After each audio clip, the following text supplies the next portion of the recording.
대장동 개발사업 특혜, 로비 의혹 사건과 관련해 곽상도 전 국민의힘 의원의 아들 병채씨가 퇴직금으로 받은 50억 원이 하나은행 컨소시엄의 이탈을 막은 대가라는 법정 증언이 나왔다.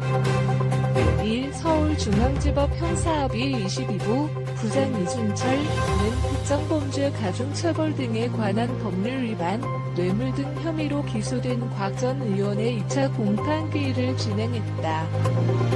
대장동 개발사업 의혹 사건의 피해맨인 정영학 회계사는 이날 증인으로 출석해 하천 대유 양로 정무로부터 병채씨가 받은 50억 원은 곽 전 의원이 하나은행을 성남액들 컨소시엄에 잔류시킨 대가라고 들었다는 취지의 증언을 했다.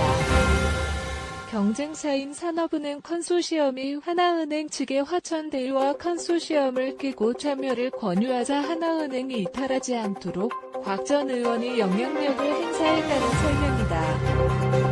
정 회계사는 하나은행이 만약 산업은행 컨소시엄에 참여했다면 1,500억 원 이상의 이익을 올렸을 것이라고 추측했다. 이 과정에서 양전무도 고액의 퇴직금 지급이 문제가 될 수 있을 것이란 사실을 인지했던 것으로 보인다. 정 회계사는 양 전무는 절대 불법적인 것에 개입하고 싶지 않다고 계속 얘기했다며 양 전무가 곽 전 의원 아들에게 50억 원을 지급하는 것에 문제가 있는 것 같아서 사인을 안 한다고 했다고 증언했다. 그러면서 김만배 씨가 고위 법조인 6명한테 50억 원씩 주고 시의원한테 20억 원을 주고 100억 원은 다른 누군가에게 주고 해서 420억 원 용도가 따로 있다고 하면서 고위 법조인 얘기가 나왔다고 했다. 화천대유 대주주 김만배 씨가 변호사로 등록된 이들에게는 변호사비 또는 고물료 명목으로 50억 원을 지급하고 박영수 전 특별검사와 곽 전 의원에겐 아이들 통해서 주면 된다고 말했다는 것이 정 회계사의 증언이다.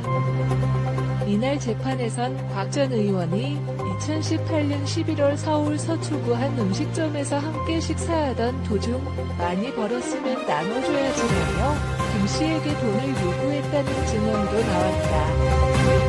정 회계사는 대장동 사건의 핵심 증거로 꼽히는 녹취록을 만든 이유에 대해 잘못하면 제가 하지도 않은 일로 크게 책임질 수도 있다고 해서 녹음하게 됐다며 작년 9월부터 제가 대장동 사업의 설계자이고 온갖 상황이 저 때문에 발생했다는 것에 두려움을 느꼈다고 답했다.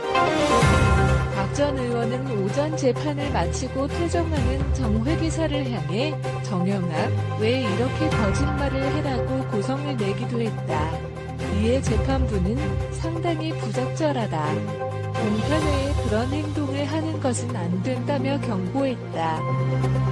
대장동 개발 로비, 특혜 의혹 사건의 핵심 관련자들에 대한 첫 정식 재판이 열린 가운데 화천대유 대주주 김씨 등은 경찰이 적용한 배임 혐의에 대해 이재명 당시 성남시장의 방침에 따른 것이라고 반발했다. 서울중앙지법 형사합의 21부는 1 오전 유동규 전 성남도시개발공사 본부장, 화천대유 대주주 김만배 씨, 천화동인 4호 소유주 남욱 변호사, 천화동인 5호 소유주 정영학 회계사, 정민용 변호사에 대한 첫 공판을 진행했다. 앞서 열린 두 차례의 공판 준비기일과 달리 정식 재판은 모든 피고인이 출석할 의무가 있다. 이 때문에 법정은 5명의 피고인과 동행한 변호사들로 붐벼 좌석 배치에 어려움을 겪었고 자리를 다시 정돈하기 위해 10분간 휴정하는 소동을 빚었다. 이날 재판에는 그동안 공개석상에 나타난 적 없었던 정영학 회계사도 처음으로 모습을 드러내 관심이 집중됐다. 새치로 하얗게 물든 짧은 스포츠머리의 정 회계사는 공판이 시작되기도 한참 전부터 경직된 자세로 앞만 바라보며 긴장한 기색을 감추지 못했다. 고재어 구속 기소된 유 전 본부장, 김씨, 남 변호사가 수감복에 방호복까지 입은 차림으로 법정에 들어서면서 재판이 시작됐다. 재판은 출석한 피고인이 본인임을 확인하는 인정신문 절차에 이어 검찰 측이 기소 배경과 이유를 설명하는 모두 진술로 시작했다. 검찰은 이들이 공모해 화천대유 측에 최소 651억 원가량의 택지개발 배당 이익과 최소 1,176억 원에 달하는 시행이익을 몰아줘 성남도시개발공사에 손해를 입혔다고 보고 있다. 특히 일 전 본부장은 이 과정에서 김씨로부터 5억 원, 남 변호사와 정 회계사 등으로부터 3억 5,200만 원에 달하는 뇌물을 수수하고 개발사업 이익 중 700억 원가량을 받기로 약속한 혐의도 있다. 정민용 변호사는 이들과 공모해 화천대유와 천화동인 175에 최소 1,827억의 이익이 돌아가게 사업을 짠 혐의를 받는다. 앞서 공판 준비기일에서 이 전 본부장, 남 변호사, 김씨는 혐의를 전면 부인했으며 이날 처음 공판에 출석한 정 변호사 측도 혐의를 전체 부인한다고 밝혔다. 정 변호사 측은 정 변호사는 당시 대장동 사인방과 협의할 만한 위치가 아니어서 전혀 공모한 사실이 없다며 정 변호사가 작성한 공모지침서는 공사이익을 헤아려는 의도가 전혀 없었다고 강조했다. 아울러 남 변호사로부터 35억 원의 뇌물을 받은 혐의에 대해서는 부정한 청탁과 부정한 행위가 있어야 하는데 그런 행위가 없었다며 35억은 투자금이라고 해명했다. 특히 변호인들은 대장동 개발 사업은 법률적으로 하자가 없는 구조인데다 근본적으로 부인죄도 성립될 수 없다고 재차 강조했다. 대장동 사업은 성남시와 우선주 보유자가 배당금을 모두 받은 뒤 화천대유가 나머지를 가져가는 리스크가 큰 사업이었으나 예상치 못한 부동산 시장 급등으로 막대한 초과이익이 발생했고 이것은 전혀 예상 및 의도한 부분이 아니기 때문에 배임죄가 될 수 없다는 논리다.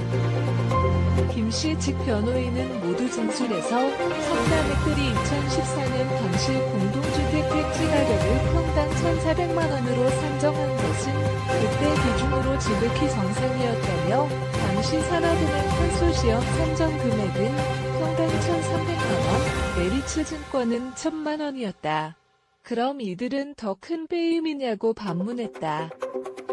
이어 검찰이 주장하는 민관합동개발 공모지침서의 독소조항은 당시 이재명 성남시장이 안정적인 공사 사업을 위해 지시한 방침을 반영한 것으로 공사는 그래서 확정 수익을 결정한 것이라며 결국 해당 이익은 고위험을 감수한 투자의 결과이지 배임의 결과가 아니다고 덧붙였다. 또 남 변호사 측은 검찰은 이 사업이 성공이 보장돼 있었다는 논리지만 2015년 당시 다른 지역 개발 사업은 성공한 예가 거의 없었다며 당장 내일 주식이 어떻게 될지도 모르는 일이다. 대치 가격이 폭등했다는 서울정원만 놓고 리스크가 없는 사업으로 배임을 했다는 검찰의 논리에 의문을 제기한다고 반발했다. 그러면서 남 변호사는 2014년 12월경 사실상이 사업에서 배제됐고 이 사업의 구체적인 내용들을 자세하게 알 수 없었다며 단순히 수익 분배에 참여했다는 것만으로 사건 전체에 공모했다는 건 비약이라고 강조했다. 반면 정 회계사는 혐의를 모두 인정했다.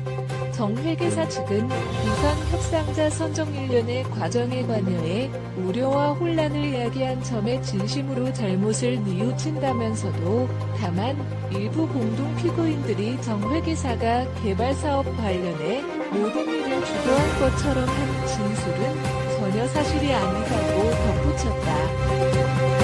이어 전 본부장 등 피고인들은 본인 발언 기회가 주어지자 사회적 물의를 일으켜 대단히 죄송하다며 재판에 성실히 임하겠다는 취지의 발언을 잇따라 내놨다. 이 과정에서 남 변호사는 한숨을 쉬고 잠시 말을 잇지 못하며 착잡한 심정을 드러냈고, 정 변호사는 대장동 사업은 저에게 있어 대단히 자랑스러운 업적이라고 생각했다. 그랬던 일이 변질된 데 슬프게 생각한다며 신경을 털어놓기도 했다. 한편 정 회계사는 이날 재판을 마치고 나오면서 혐의를 인정한 이유가 무엇이냐, 증거 제출을 놓고 검찰과 거래한 사실이 있느냐, 제출한 녹취록은 편집한 것이냐 등 취재진의 쇄도하는 질문에도 죄송합니다는 한마디만 남긴 채